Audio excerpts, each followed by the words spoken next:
Well, Washington, D.C. apparently hasn't changed at all. You see, we have what's called a lame duck Congress, meaning GOP is about to take over the House, not the Senate. That sucks, but that's life. And of course, they're working on a massive bill, a bill they love to call, they do this all the time, omnibus. And every time I've ever seen one of these things, it's been a complete disaster. So what's in this new crappy bill, and is it going to pass? Joining me now, friend of the show, Representative Scott Perry, of course, of the wonderful House Freedom Caucus, where you can go find the actual decent congressman out there. Okay, Congressman, what's in the omnibus bill, and is it going to pass? Well, Jesse, thanks for having me on. We don't know what's in the omnibus bill. First of all, they say they have a framework, so we don't know what's in the framework. Second of all, we're not involved in crafting the framework, at least not in the House of Representatives. Now, there are Senate Republicans that are involved. I say Senate Republicans so-called because, look, if you're a conservative, if you're trying to do what your Republican voters in your state sent you to do, you're not going to be doing this. But here's what I can tell you. I think it's about $1.6 to $1.9 trillion in additional spending. Oh.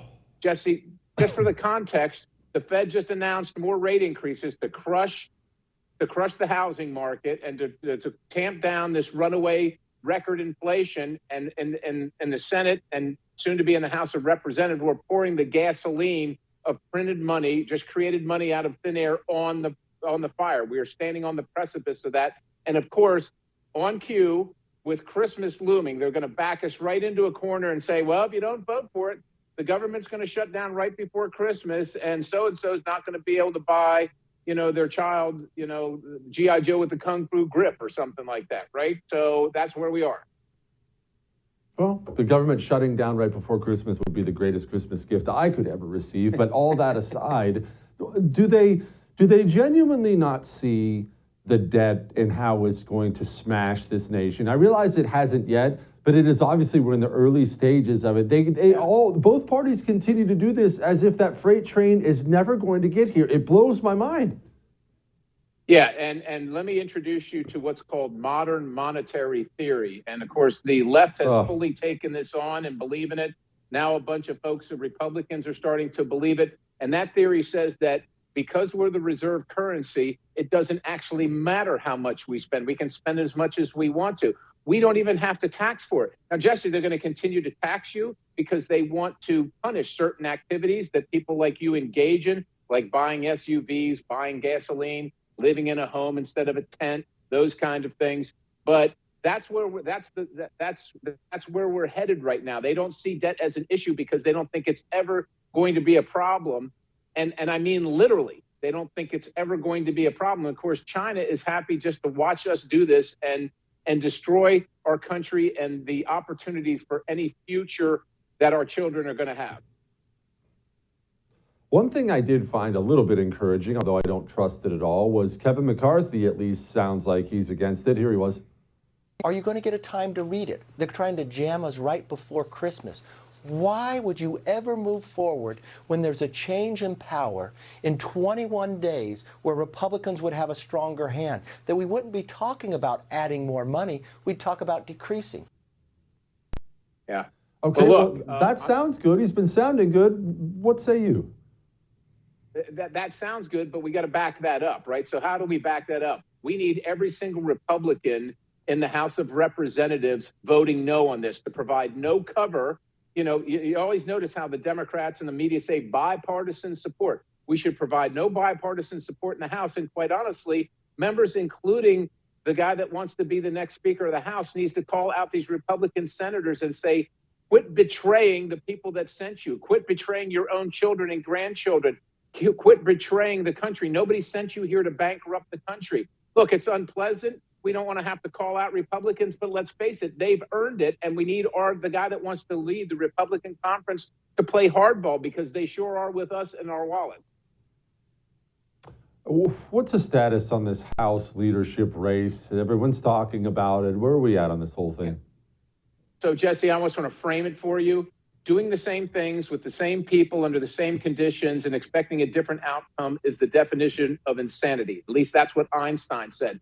Right now, we see the Senate. They've got Mitch McConnell. You see what you get with Mitch McConnell. Like, you just see it. And the RNC, I have no beef with Ronna McDaniel, but if you lived in the corporate world, which I did, I ran my own business, you have to succeed or you're out of work.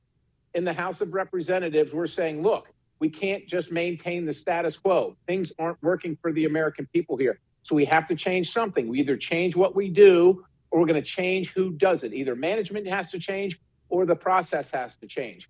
That's what we're looking for. It's not personal. It's not about we don't like you or something like that, but something has to change because we can't, Jesse, we can't spend the next 2 years doing what we're doing right now. What we just did with the National Defense Authorization Act, 4,000 plus pages of a Christmas tree bill. You know what I'm talking about, right? And now this omnibus, $1 trillion, 1.6, $1.9 trillion, no time to read it. You don't even know what's in it. We cannot keep doing the same thing. So we are demanding something change. And that's where we are right now. If something doesn't change, Jesse, something else is going to change. Speaking of Mitch McConnell, here he was talking about election losses. You have to have quality candidates to win competitive Senate races. Our ability to control the primary outcome was quite limited in 22 because of the support of the former president. Hopefully in the next cycle, we'll have quality candidates everywhere and a better outcome. Well, I'm not going to sit here and defend the quality of every single GOP candidate, but John Fetterman won because he was of a better quality?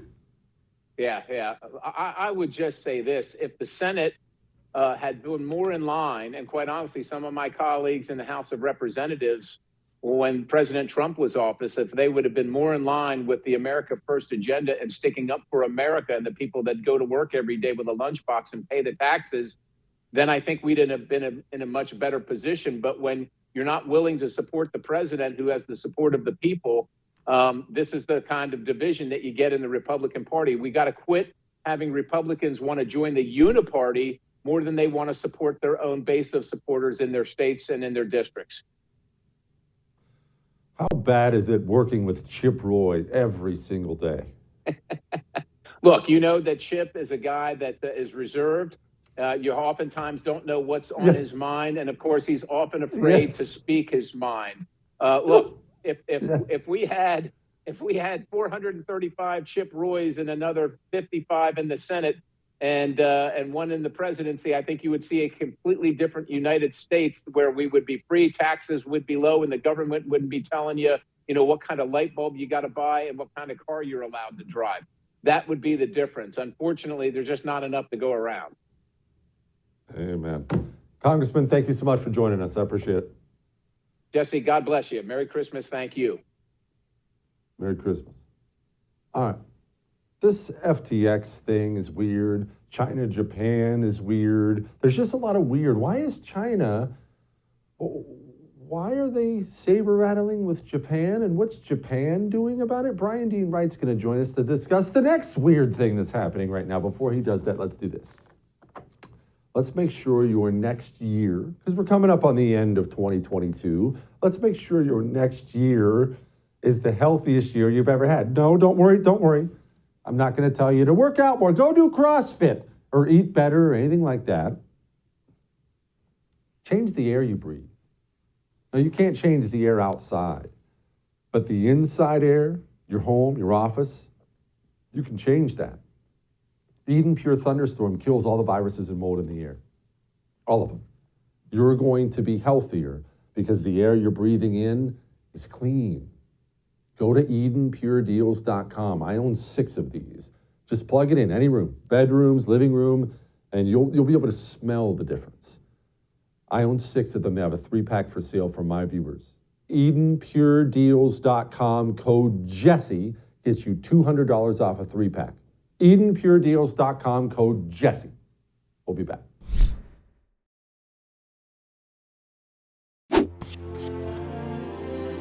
We have taken action. We have given the Department of Homeland Security historic funding to deal with this very issue. And so we're going to continue to monitor this. Like as I mentioned, Mayorkas was down in El Paso to talk to local officials who have been great partners with us. And so again, we're going to do the work. We're going to be prepared, and we're going to make sure we have a humane process moving forward. Don't worry, they're monitoring it. Quit stressing, they're monitoring it, and they're going to do the work, and they're going to be prepared. Isn't it funny listening to these people say something and say absolutely nothing? Joining me now, my friend Bryan Dean Wright of the fantastic President's Daily Brief podcast. Bryan, don't worry about the border surge, they're monitoring it. Yes, we're going to do the work and so on and so forth and things and words. Yes. Meanwhile, in 48 hours over the past number of days, we've had 16,000 illegal migrants cross the border. So I love all the words. Of course, they mean nothing when you have 16,000 people come across the border in 48 hours. I think that's pretty clear, right? What's interesting is that over the past 2 or 3 weeks, the Biden administration has begun to very reluctantly realize that, hey, there is a serious problem on the border. Maybe we should do a little bit of something about it. In fact, Governor Newsom of California is now saying, yeah, there is a crisis. We should probably do something. So they're actually looking at Trump era rules, adopting those things that they said were awful and terrible. They're actually going to bring some of those things back. So now they're trying to fight for Title 42, which was a COVID era like rule that says you can't come into the country because of COVID. They're looking at doing something again called metering, which is only a certain number of illegals can try to come into the country in any period of time to claim asylum. But the one thing that they're not doing that they should be doing is something called remain in Mexico. So if you want to apply for asylum, you got to stay in Mexico and do that. That actually worked. A whole bunch of folks stopped coming to the border because they couldn't get in, right? Our asylum process now is so broken that basically if you can get here, you can stay here, even if your asylum application will never actually be embraced. Okay, Bryan, these border surges, it seems like we have to talk about them once every few months, and Joe Biden is president for at least another 2 years. This never stops, does it? No, it's going to continue for the next couple of years, and that's unfortunate and frustrating and infuriating and wrong and awful, right? Because ultimately, as many folks I think have talked about, but it's important to remind ourselves, if you don't have a border, you don't have a country, right? You should be able to determine who comes into this nation. We're not doing that right now. We effectively have a border policy of if you can get here, you can stay here. We don't even have to know who you are. We don't have to vet you. Okay, that's awful. Right. And that is destructive for the country. We will eventually lose it. So it is possible that the Republicans on Capitol Hill, specifically within the House, can launch investigations and, bring the American people information about how bad it is. But will that change things? No. We need a different administration and a different president to do different things to actually ensure we have a border. When did the glasses happen? I've not seen the glasses before. My eyes are going too. I have glasses now too. When did this happen? Yeah, This is what happens when you get in your 40s. You start losing your hair, your eyesight. It's a disaster, my friend. That's why I do podcasts mostly. I just, can hide away and no one can see the terrible process of time. Thanks for asking. Yeah, amen. Amen. Well, look, I'm just checking in on you, Bryan. I'm just checking in. All right, we're not the only country with the border problem. The UK has a big fat one too, which is weird because I distinctly remember last time I looked at a globe that it's surrounded by water. What's happening? Oh, that doesn't stop the folks who want to get in, does it? So we've got tens of thousands of folks from Albania who want to come into the United Kingdom, as well as other countries throughout Europe and the world.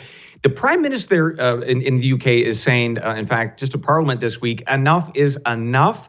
We have had it with all these illegals coming into this country, especially his constituents in the central and northern part of the UK are saying, hey, these illegals are taking up jobs. They are causing crime, a burden on social services. His Department of Homeland Security, that person's home secretary, said this is an invasion. We're having so many people come into this country. And what's happening is you've got these gangs, basically, these human racketeering gangs that are operating on the coast of the UK and of France. And they're basically taking millions and millions of dollars to ferry people literally in boats across the English Channel into the United Kingdom. That's what's going on. And interestingly enough, the UK has basically come up with a deal with Rwanda, an African country, giving them over $100 million. They're saying, look, you take these illegals, they can apply for asylum there, and we're not going to take them anymore. So basically, they're offshoring their illegal problem, which is a really interesting way to deal with it. So we're not alone. The UK is facing this as well, and it's pretty infuriating for most of the good people of that country. Something tells me the people aren't going to be quite as excited about getting into Rwanda as they were about getting into UK. Maybe that's some kind of an opportunity for us here. But speaking of Africa, African leaders are in Washington, D.C. this week, and Dome is all over it. Here's what she said. So to Africa's young leaders, I say, I am an optimist about what lies ahead for Africa and by extension for the world. Simply put, your ability to see what can be unburdened by what has been. I thank you all. Who talks like that? All right, why are African leaders here in Washington, D.C.? Oh, sorry, I just had to collect myself from that. It was almost like JFK, but if he was like high on a bunch of drugs. Anyway, so these Washington leaders, first time since 2014, they're here talking about all things Africa, a number of different interesting things. One of them, of course, being trade. We're trying to do more. That's great.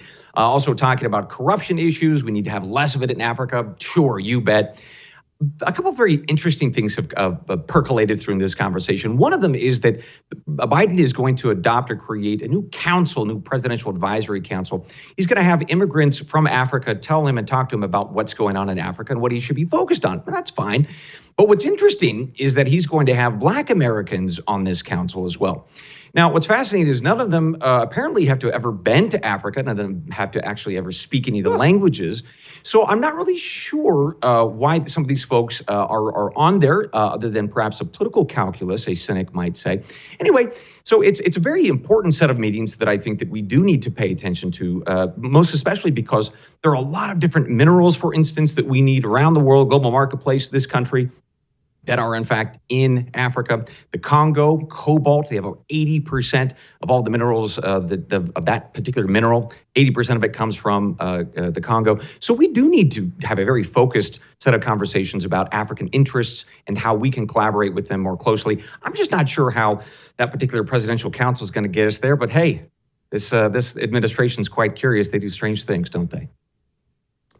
Why is Japan building up its military? China.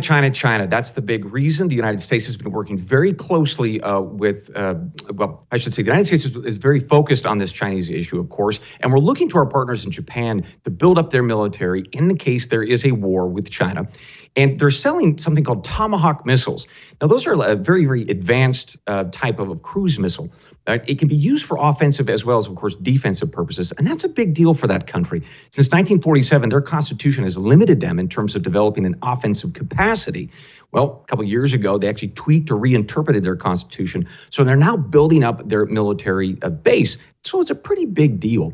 So I will say that the amount of Tomahawk missiles that the Japanese are buying, that it's really a statement. Over 400 to 500 of them. We've only sold this kind of missile to one country before, and that's the United Kingdom. And we've only given them about 20 to 60 missiles at a time. So this isn't just a purchase. This is a statement. Man, making a Costco run for the Tomahawk missiles. All right, finally. Energy Secretary Granholm's talking about fusion. I don't know what any of these words mean. Here's what she said. So today we tell the world that America has achieved a tremendous scientific breakthrough, one that happened because we invested in our national labs and we invested in fundamental research.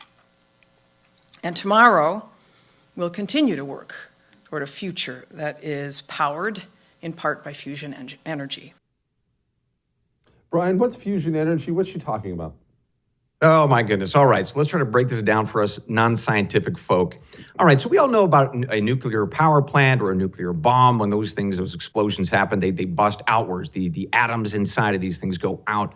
Well, fusion energy is different. They're actually trying to push those atoms together. When that happens, it creates an exorbitant amount of energy. It's what happens in the sun. So trying to do that has been a goal for over 100 years. It's just really challenging, this aspect of pushing atoms together to create energy versus breaking them apart. Well, that's the advance that's been created, or at least we've gotten to this place now where we're actually able to extract more energy through this process than we are to put in. right? So that's the whole goal is if we're, trying to put into, start a light bulb up, but we got to fire up 3 light bulbs, the equivalent of that energy. Well, that's not going to work. We need a net gain of energy. So that's what this is all about. A pretty big deal scientifically that we can use not just on this planet, but potentially power things like spaceships to go out into the interstellar universe and explore. So it's a pretty cool advance. We're at least 10 to probably 40 years away from ever receiving these power plants anywhere in the United States. So it's a little bit of science fiction right now, although it's a lot closer to actual science than it's ever been before. Cool. Bryan Dean Wright, President's Daily Brief Broadcast. Thank you, brother. As always. All right. What's FTX? Sam Bankman-Fried. We're going to talk to Greg Price about it next. But first, I want you to do me a favor. How many times do you hear someone tell you this? Everyone tells you people to put down your phone. I want you to pick up your phone for me. Pick it up. All right? I want you to pick it up. I want you to unlock it. And I want you to go to the App Store. And I want you to download Public SQ. Public SQ. What is it? It is what you are now going to open. You might as well put it on your favorite screen. You're going to open it every time you're about to leave your home to go buy something, whether it's goods or services, because you're going to start, and I'm going to start being better. We're both going to start being better about putting our money where our morals are and buying from businesses who share our values. And we're going to try to stop buying from businesses who don't. Public SQ is the database. It's growing every day. The database that tells you in your area who shares your values. Public SQ, go download it, all right? We'll be back.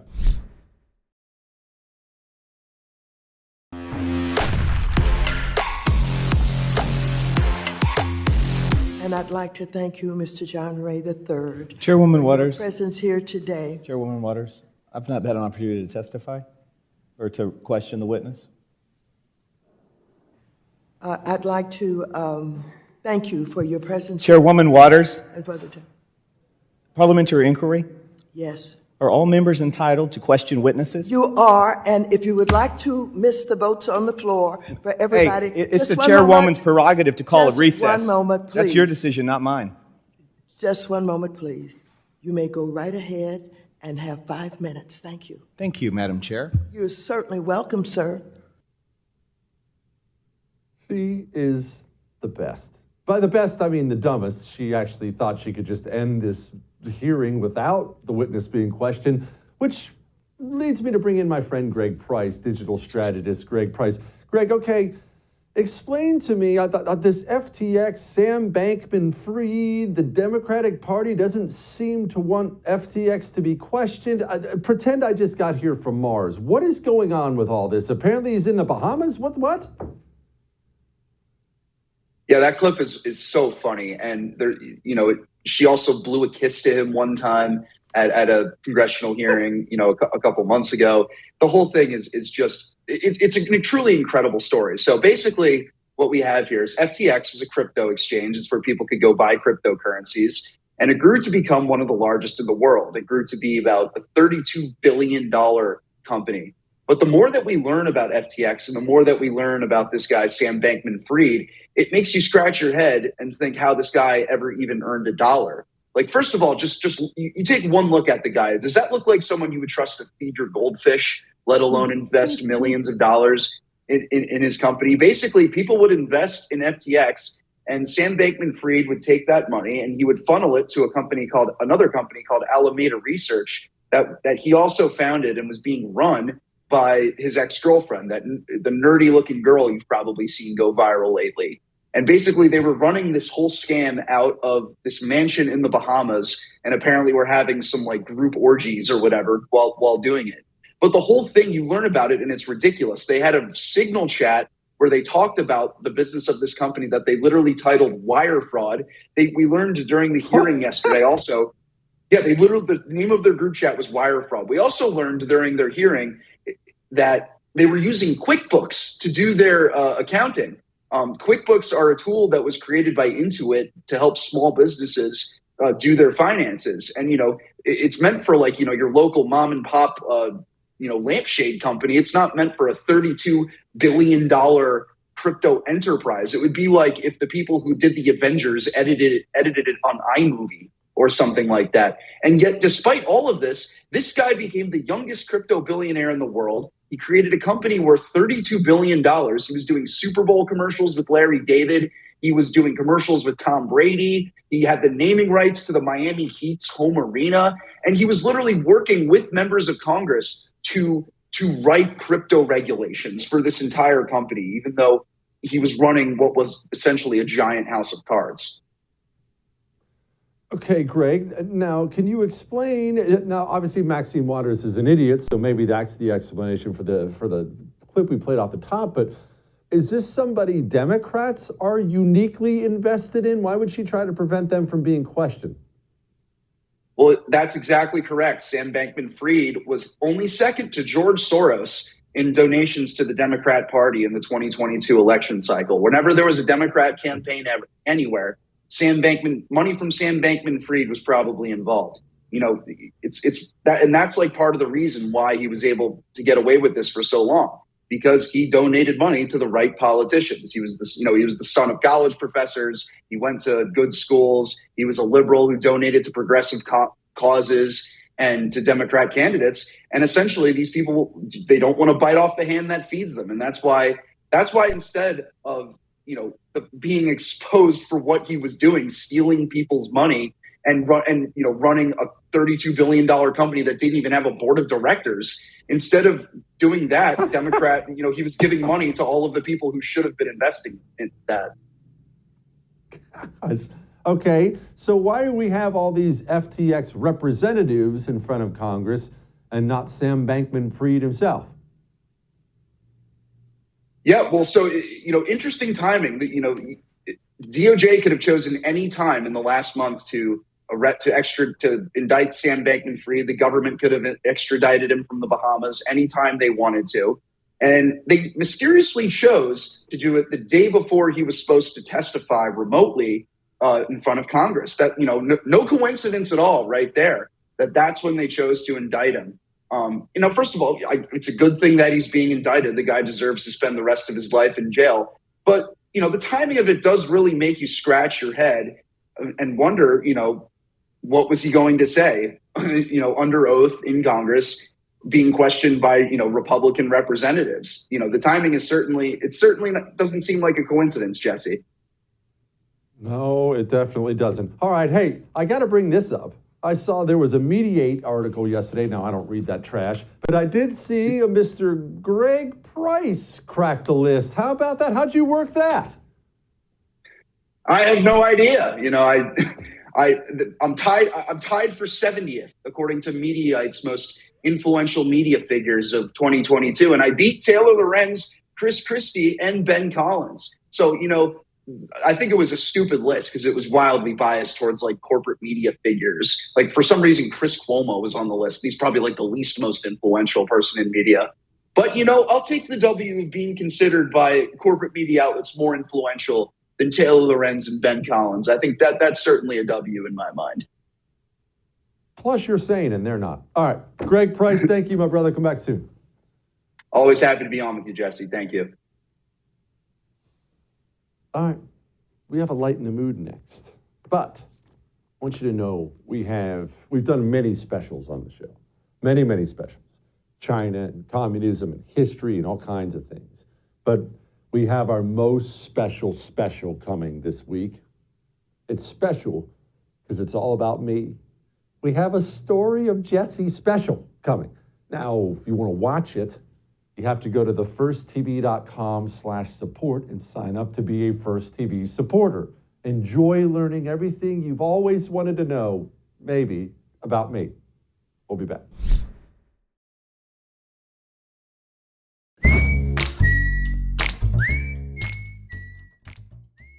All right, it's time to lighten the mood. And one thing we don't do enough of on this show, and frankly, all of us as a society, we don't do enough of this.